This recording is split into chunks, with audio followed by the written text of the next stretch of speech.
News insight supported by उपकार चक्की fresh आटा खाएर त हेर्नुहोस्। प्लम्बर पाइप्स र फिटिङ टिकिरहन्छ चलिरहन्छ।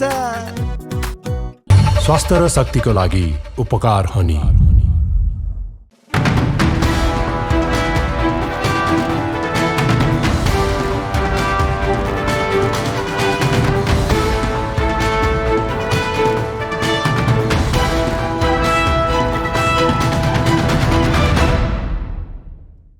नमस्कार, तपाईँ न्यूज इनसाइट हेर्दै हुनुहुन्छ र म एलिसा रियाल। दर्शकवृन्द, मुलुकमा अहिले आर्थिक मन्दी छ। बैंकहरू आफूसँग पर्याप्त रकम नभएको भन्दै ऋण दिन आनाकानी गरिरहेका छन्। तर पनि फाइदा भएको भन्दै शेयर सदस्यलाई विभिन्न बैंकहरूले यति प्रतिशत उति प्रतिशत लाभांश बाँडेका समाचार पनि निकै आइरहेका छन्। यता देशकै ठूलो मध्येको एउटा बैंकले त आफूले आर्जन गरेको फाइदा बापतको आयकर नै छलेर राज्यलाई ठग्न तल्लीन रहेको काण्ड पनि सार्वजनिक भइरहेका छन्। त्यसको पछिल्लो उदाहरण हो मेगा बैंकसँग मर्ज भएको तत्कालीन नेपाल इन्भेस्टमेन्ट बैंक। राजस्व अनुसन्धान विभागले अनुसन्धान सुरु गरे सँगै तत्कालीन नेपाल इन्भेस्टमेन्ट बैंकको डरलाग्दो करतुत सार्वजनिक भयो। त्यो सार्वजनिक भएसँगै बैंकले शक्ति केन्द्र धाएर राजस्व अनुसन्धान विभागका महानिर्देशक नै परिवर्तन गर्न खोजेको समाचार सार्वजनिक भइरहेका थिए। नभन्दै अहिले आएर राजस्व अनुसन्धान विभागको महानिर्देशक परिवर्तन भएको छ। यसले इन्भेस्टमेन्ट बैंकमाथिको अनुसन्धान असफल पार्ने प्रयास त होइन भन्ने आशंकामा थप बल पुर्याएको छ।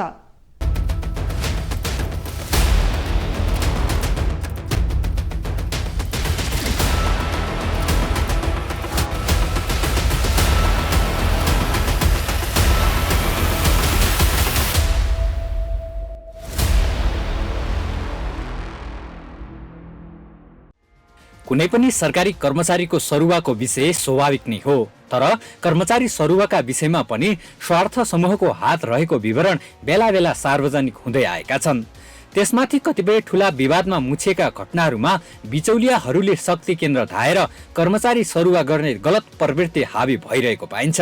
जिल्लाको सिडिओदेखि मन्त्रालयको सचिवसम्मको सरुवा गर्न सक्ने राजनैतिक बिचौलिया हावी हुँदै गएको तथ्य लुकेकै छैन। केही दिन अघि मात्र सरकारले 26 जना सहसचिवको सरुवा गरेको छ। विभिन्न मन्त्रालय, विभाग, प्रदेश तथा निकायमा कार्यरत सहसचिवहरूको सरुवा सामान्य प्रक्रिया भए पनि यसमा पनि आशंका उब्जिएको छ। राजस्व अनुसन्धान विभागले अरबौंको करछली प्रकरणमा अनुसन्धान गरी मुद्दा दायर गर्ने प्रक्रिया अघि बढाउँदै गर्दा विभागका महानिर्देशकको नै सरुवा भएको छ। राजस्व अनुसन्धान विभागका महानिर्देशक मदन दाहाललाई विभागबाट अन्यत्र सरुवा गरी विभागमा नारायण प्रसाद सापकोटालाई ल्याइएको छ। 3 महिनाको छोटो समयमा नै विभागबाट दाहाललाई सरुवा गर्नुले अनुसन्धानलाई प्रभावित पार्न खोजेको आशंकामा थप बल पुर्याएको छ। अनुसन्धानको अन्तिम चरणमा पुगेको नेपाल इन्भेस्टमेन्ट बैंकको अरबौं करछली प्रकरणमा टुङ्गोमा पुर्याउनै लाग्दा दाहालको सरुवा भएको हो। राजस्व अनुसन्धान विभाग प्रधानमन्त्री तथा मन्त्री परिषद कार्यालय मातहत रहेको छ। करछली प्रकरणमा बैंकले अरबौं रकम राज्यलाई तिर्नुपर्ने देखिएपछि त्यसलाई प्रभावित पार्न खोजेको प्रष्ट बुझिन्छ। नेपाल इन्भेस्टमेन्ट बैंकले अनुसन्धानलाई असफल पार्न शक्ति केन्द्रसँग लबिङ गरिरहेको विवरण यसअघि सार्वजनिक हुँदै आएका थिए, तर त्यसलाई कतिपयले सत्यता नभएको भन्दै अस्वीकार गर्दै आएका थिए। महानिर्देशक दाहालको 3 महिने कार्यकालमा विभागले 8 जनालाई प्रतिवादी बनाई 64 करोड 31 लाख रुपैयाँ बिगो दावी गरी कुल 6 थान मुद्दा दर्ता गराएको थियो। त्यसैगरी विदेशी विनिमयतर्फ 6 जनालाई प्रतिवादी बनाई 52,33,437 रुपैयाँ माग दावी लिई 5 थान मुद्दा दर्ता गराएको थियो। अरबौंको करछली प्रकरणमा इन्भेस्टमेन्ट बैंकसँगै अन्य बैंक तथा वित्तीय संस्थाहरू समेत अनुसन्धानको घेरामा परेका छन्। तर राजस्व अनुसन्धान विभागले अनुसन्धान गरिरहेका घटनामा उच्च राजनैतिक तथा प्रशासनिक दबाव र प्रभाव सामान्य भएको जानकारहरू बताउँछन्। राजस्व अनुसन्धान विभागका महानिर्देशकको सरुवा घटनाहरूलाई केलाउने हो भने छोटो समयमै महानिर्देशकको सरुवा गर्ने क्रम नियति नै बनेको छ। दाहालको सरुवा 3 महिनामै भएको छ भने यसअघिका महानिर्देशक झलकराम अधिकारीको 4 महिनामा सरुवा भएको थियो। त्योभन्दा अघिका महानिर्देशक प्रकाश पौडेल भने विभागमा करिब 8 महिना टिकेका थिए। राजस्व अनुसन्धान विभागलाई तत्कालीन प्रधानमन्त्री केपी शर्मा ओलीले प्रधानमन्त्री तथा मन्त्री परिषदको कार्यालय मातहत ल्याएका थिए। 2074 फागुन 13 गतेको मन्त्री परिषदको निर्णय अनुसार विभागलाई प्रधानमन्त्री तथा मन्त्री परिषदको कार्यालय मातहत ल्याइएको थियो। विभागलाई प्रधानमन्त्री तथा मन्त्री परिषदको मातहत ल्याइएपछि विभागमा कोही पनि लामो समयसम्म टिक्न सकेका छैनन्। सरकारको नेतृत्व फेरिने बित्तिकै राजस्व अनुसन्धान विभागको महानिर्देशक पनि फेरिने प्रचलन जस्तै बनेको छ। निष्पक्ष अनुसन्धान गरी मुद्दा अभियोजन गर्ने संवेदनशील निकायलाई राजनैतिक र प्रशासनिक दबाव र प्रभावमा पार्नु सुशासनका लागि स्वीकार्य विषय कदापि होइन।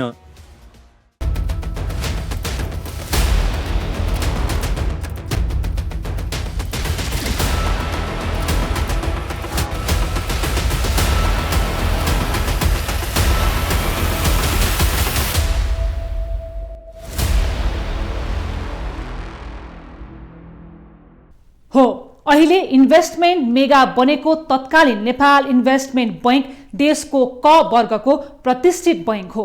जनताले विश्वास गरेर आफूले कमाएको सुरक्षा होस् भनेर रकम नेपाल इन्भेस्टमेन्ट बैंकमा जब्बा गरेर जान्छन्। तर त्यही बैंकले राजस्व छलेर राज्यलाई ठग्छ भने त्यो बैंक प्रतिको जनविश्वासमा समेत कमी ल्याउने निश्चित छ। तपाईलाई न्युज इन्साइटमा पुनः जोड्नेछौँ। तपाई हामीले बेला बेलामा समाचारमा देखेकै र सुनेकै कुरा हो, केही व्यक्ति वा ससाना कम्पनीले राजस्व छली गरेको कुरा। तर देशकै क वर्गको बैंकले अर्बौं राजस्व छली गरेको ठूलो काण्ड अहिले बल्ल सार्वजनिक भएपछि केसम्म गर्दा रहेछन् ठूला र खर्बौं रकम कारोबार गर्ने बैंकले भन्ने थाहा पाउँदा जसले पनि जिब्रो टोक्छ। जब राजस्व अनुसन्धान गर्ने निकाय राजस्व अनुसन्धान विभागमा तत्कालीन नेपाल इन्भेस्टमेन्ट बैंकले अर्बौं राजस्व छली गरेको उजुरी पर्यो, त्यसपछि विभागले अनुसन्धान थालेको थियो। तर अनुसन्धानकै क्रममा त्यो निकायका महानिर्देशक परिवर्तन हुनु यो सामान्य विषय होइन, पक्कै ठूलो चलखेल भएको हुनुपर्छ। तैपनि अनुसन्धान जारी नै रहेकाले बिगो बारे टुङ्गो नलागिसके पनि अनुमानित 5 अर्ब बढी हुन आउने आंकलन भने गरिएको छ।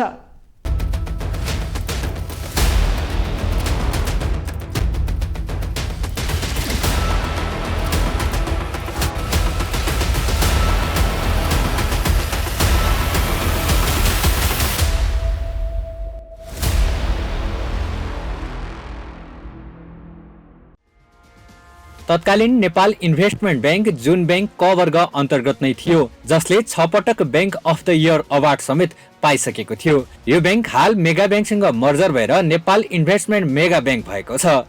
बैंक त्यस्तो संस्था हो जहाँ जनताको विश्वास हुन्छ।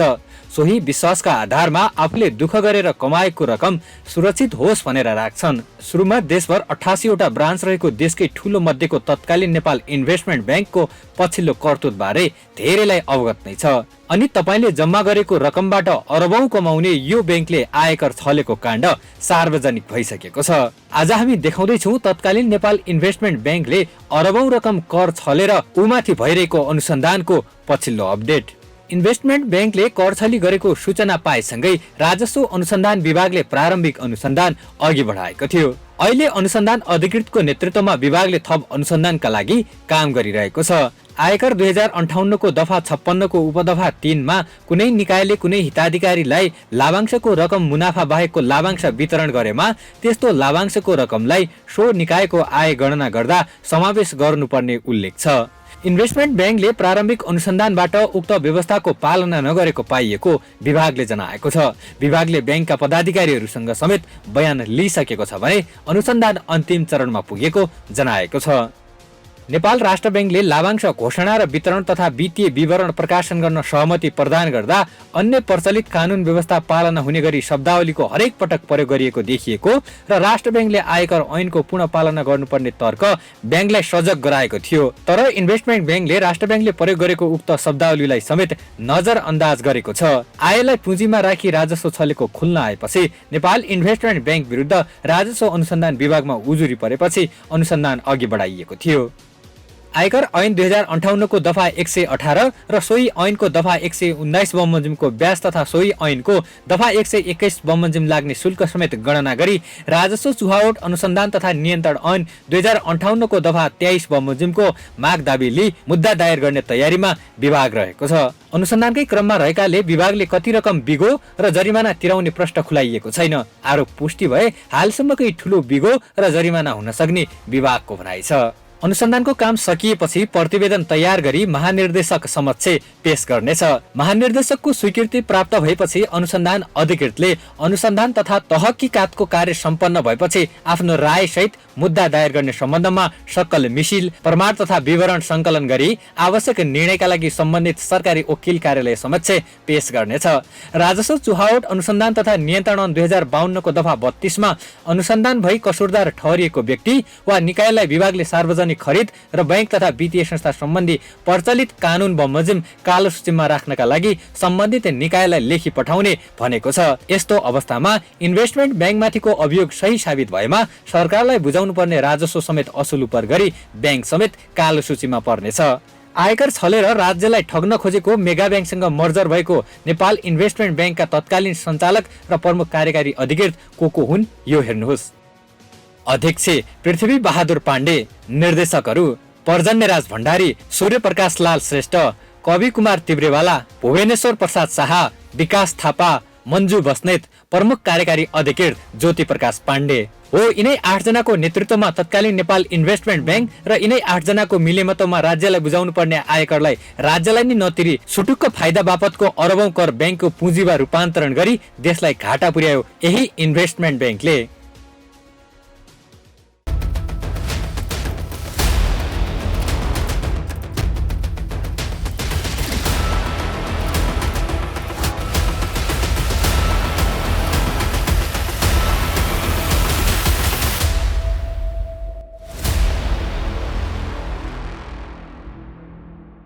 आयकर छलीको अभियोगमा अनुसन्धान गरिरहेको राजस्व अनुसन्धान विभागले तत्कालीन नेपाल इन्भेस्टमेन्ट बैंकका उच्च तहका कर्मचारी सहित सञ्चालकको बयान सकाएको छ। विभागले ट्याक्स तिर्नका लागि पर्याप्त समय दिएको देखिए पनि बैंक भने शक्ति केन्द्रबाट मिलाउन लगाउने तर्फ लागेपछि प्रक्रिया थप अघि बढेको छ। विभागले 2079 असोज 24 गते बैंकलाई पत्र काटेको थियो, तर तत्कालीन नेपाल इन्भेस्टमेन्ट बैंकले भने कर बुझाउनु पर्ने फाइदाको रकमलाई नियम विपरीत पुँजीमा रूपान्तरण गरेर अर्बौं राजस्व छली गरेको देखिएपछि अनुसन्धान अघि बढाइएको थियो। तपाईलाई न्यूज इनसाइटमा पुनः जोड्नेछौँ। तत्कालीन नेपाल इन्भेस्टमेन्ट बैंकले छलेको अर्बौं राजस्व र त्यसको फलोअप देखाइरहेका छौं आजको न्यूज इनसाइटमा। जनताको रकम खातामा राखेर फेरि अरू जनतालाई ऋणमा दिएर र विभिन्न प्रोजेक्टमा लगानी गरी त्यसबाट फाइदा लिन्छन् बैंकहरूले र त्यसै गरेको फाइदाको अनिवार्य आयकर बुझाउनु पर्नेमा तत्कालीन नेपाल इन्भेस्टमेन्ट बैंकले भने सुटुक्क फाइदाको कमाईलाई पुँजीमा रूपान्तरण गरी राज्यलाई झुक्काएर राजस्व छली गर्यो। यो विषयमा राजस्व अनुसन्धान विभागले अनुसन्धान गरिराखेको छ। साना होस् या ठूला व्यक्ति होस् वा कम्पनी, जो सुकैलाई कोही आरोप लाग्ने बित्तिकै त्यसबारे आफ्नो धारणा वा प्रतिक्रिया दिने चलन छ, तर अर्बौं राजस्व छली गरेको भन्दै उजुरी परेर अनुसन्धान सुरु हुँदा समेत नेपाल इन्भेस्टमेन्ट बैंक चुइक्क बोलेको छैन।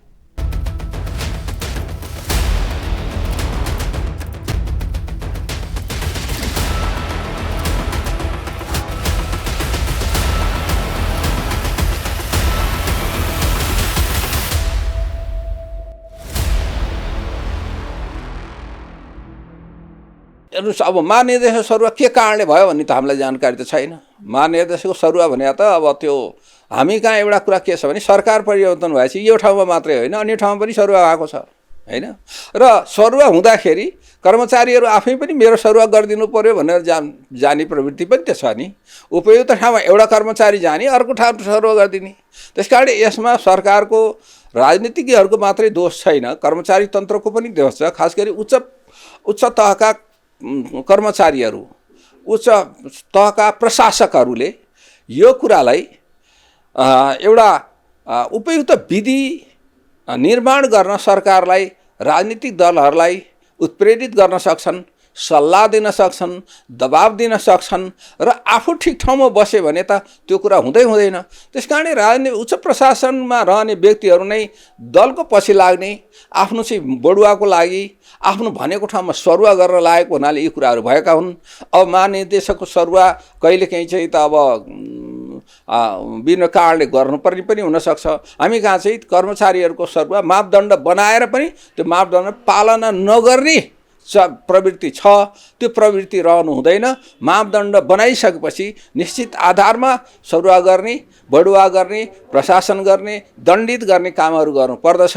अब यो राजस्व अनुसन्धान विभागमा मात्रै कुरो होइन, यो सबै ठाउँमा यो कुरा लागू हुनुपर्छ। हेर्नुहोस्, अब यो मान्य प्रभाव पार्ने भन्ने कुरा चाहिँ यो अब त प्रमाणै नभइकन चाहिँ भन्नु हुँदैन होइन। अब होला, अब त्यस्तो कुरा फेरि हाम्रो जस्तो विकासोन्मुख देशहरूमा चाहिँ नि नहुने चाहिँ होइन, हुन्छ।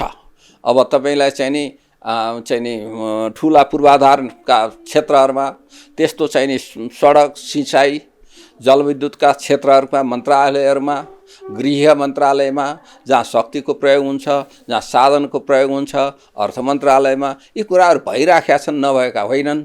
अब त्यस कारणले गर्दा अब यो प्रभाव पर्यो परेन भन्ने कुरा चाहिँ सम्बन्धित त्यो केसैलाई नहेरिकन ठ्याक्कै यसैमा चाहिँ प्रभाव पार्न खोजियो भनेर तपाईँहरू जस्तो पत्रकारले चाहिँ खोज्न सक्नुहुन्छ, खोज्ने हो।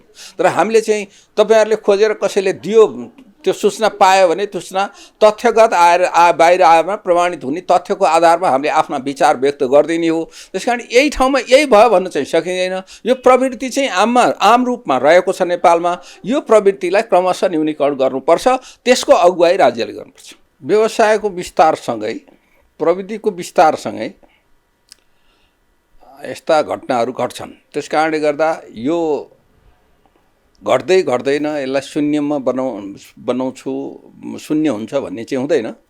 तर कुरा के हो भने जब प्रविधि आउँछ, नयाँ प्रविधि ल्याइन्छ, बैंक तथा वित्त संस्थाहरू चाहिँ नि को शाखाहरू विस्तार हुन्छन्, त्यति बेला अब त्यहाँनिर विभिन्न थरीका मान्छेहरू, जनशक्ति, त्यहाँको स्टाफहरू पनि धेरै हुन्छन् र त्यो ग्राहकहरू अथवा सेवाग्राहीहरू पनि धेरै हुन्छन्। त्यो सेवाग्राहीहरूसित सम्पर्कमा आउने तेस्रो व्यक्तिहरू पनि धेरै हुन्छन्।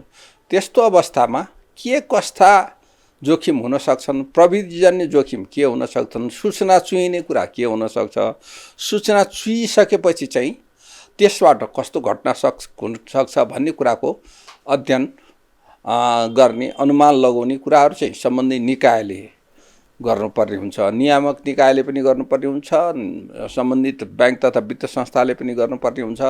र अब ठगीको घटनाहरू चाहिँ फेरि के हुन्छ भने सम्बन्धित व्यक्ति जो ठगिएका छन् उनीहरूले सामाजिक सञ्जालको प्रयोग गर्दा, सूचनाको प्रविधिको प्रयोग गर्दा, त्यो सूचना प्रविधिको प्रयोगको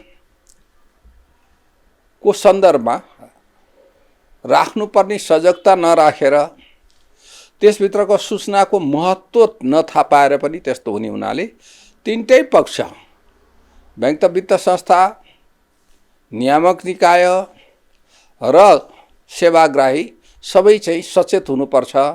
त्यसो भयो भने क्रमशः यी कुराहरू घटेर जान्छन्। अब कर छली भनेको संसारमा हुँदो रहेछ। कर छली धेरै अथवा थोरै विश्वमा अहिले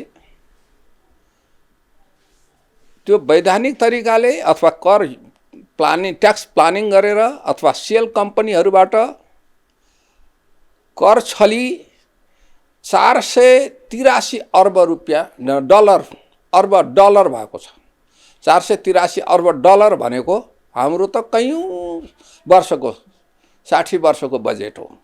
त्यसकारण संसारमा कर छली घटना नभएका होइनन् र त्यसमा पनि कर्पोरेट लेभलले कर छली बढी गर्दा रहेछन् व्यक्तिले गर्दा पनि। त्यसकारण कर छल्नु अपराध हो र त्यसकारण कर सम्बन्धी कानुन बनाउँदा नै त्यो प्रविधिले, प्रशासनले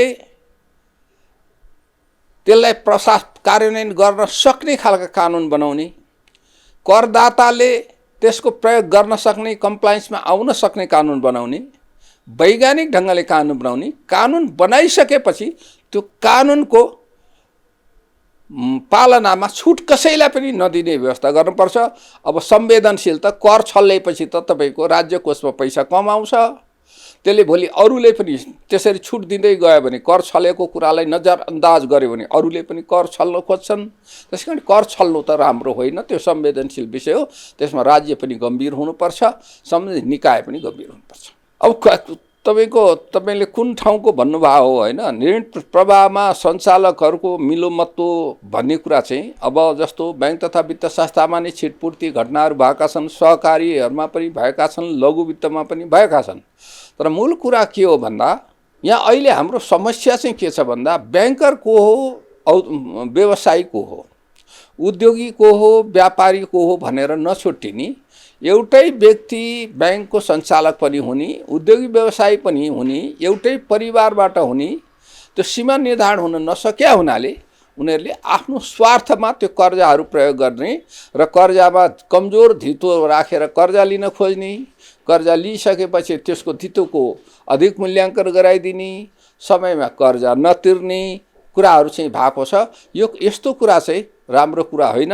नियामक निकायले हेर्नुपर्छ र अब यी विधि पद्धतिबाट ब्याङ्किङ प्रणालीलाई एउटा प्रुडेन्सियल लेभलमा लैजानको लागि, पारदर्शी र जवाफदेही बनाउनको लागि, त्यसमा जोखिम रहित बनाउनको लागि बैंक र वित्त संस्थामा सञ्चालक भएका व्यक्तिहरूले अन्य व्यवसायमा संलग्न भएको हुनु, त्यो स्वार्थबाजी नै ढङ्गले उनीहरूको संलग्नता नहुने कानुनी व्यवस्था गर्नु पर्दछ। अब सक्रियता नबढाएको भनेर त भन्न सकिन्न होइन, गरे पनि छ।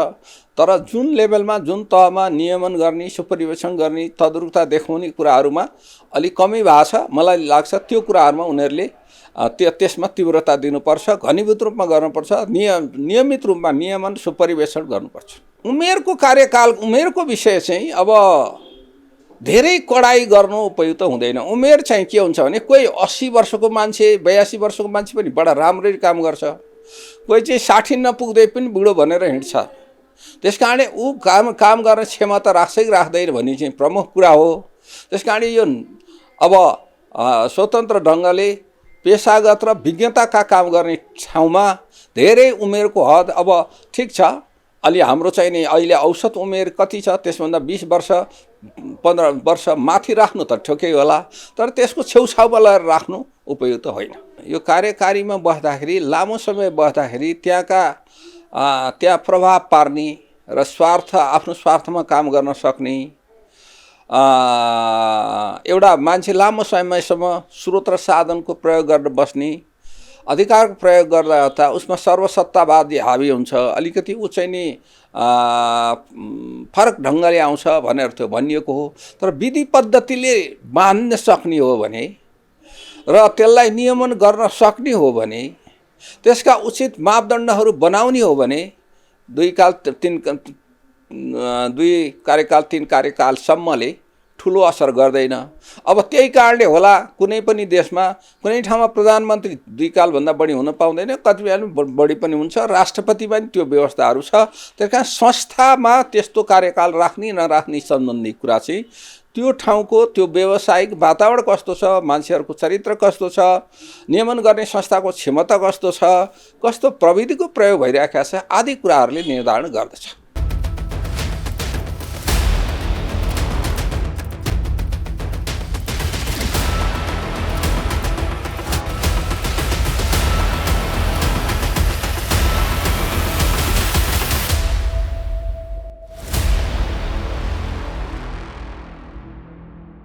हो, यदि कसैले गल्ती नगरी उसलाई आरोप लगाइएको हुन्थ्यो भने उसले तुरुन्त कडा प्रतिवाद गरी त्यसको प्रमाण देखाउन आरोप लगाउनेलाई चुनौती नै दिने थियो र गल्ती गरेकै भए उसले ढाकछोप गर्ने अनेक बहाना खोज्छ। हो, अहिले तत्कालीन नेपाल इन्भेस्टमेन्ट बैंक पनि अर्बौं कर छलेको बारे प्रमाण देखाउन चुनौती दिन सकेको छैन। यतिसम्म कि यो विषयमा आजका मितिसम्म पनि त्यहाँका प्रमुख कार्यकारी अधिकृतदेखि कुनै पनि सञ्चालकले केही बोलेका छैनन्, जसले थप आशंका उब्जाएको छ। शक्तिको आडमा राजस्व अनुसन्धान विभागकै महानिर्देशक परिवर्तन नभएको भए पनि यसले अनुसन्धानमा भने पक्कै प्रभाव पार्ने देखिएको छ। नेपाल इन्भेस्टमेन्ट मेगा बैंकको अर्बौं राजस्व छले प्रकरणको हामी आगामी अङ्कमा फलोअप लिएर आउनेछौँ। आजलाई बिदा दिनुहोस्, तपाईलाई न्युजसँग जोडिरहनेछौँ।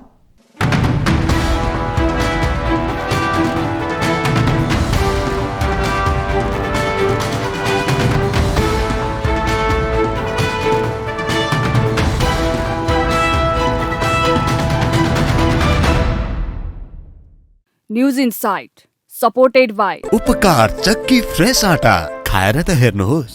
प्लम्बर पाइप्स र फिटिङ टिकिरहन्छ चलिरहन्छ। स्वास्थ्य र शक्तिको लागि उपकार हनी।